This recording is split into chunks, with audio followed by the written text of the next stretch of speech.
video I did was for absolute beginners. I thought this video would be for pro users. I'm going to go over to my screen now and we'll have a look. The feature I'm going to look at today is something called version history, which can be very useful if you want to go back on a design or change something. I'm going to go into this, and it's all my YouTube thumbnails because I use the same look and feel. Always worthwhile doing a separate thumbnail. I'm going to click onto here, and this will be just a very short, quick tip. Here are all my YouTube thumbnails. And we just add a new one at the end when we do a new video.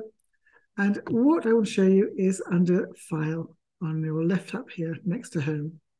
So I'm going to click on that, and you can see it's here, version history. If I didn't have a Pro account, that crown would be yellow. I'm going to click on version history, and you can see I looked at this 6 minutes ago where it auto-saved. If I click back to auto-saved here and click on that, it will remove the thumbnail that I added last week. You now see that instead of page 1 of 56, I now only have 55 pages. If I go back another few, I only had 54 thumbnails.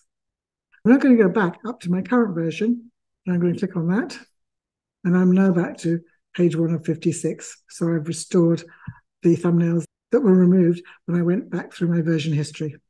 A very short introduction to version history, and I hope that helps.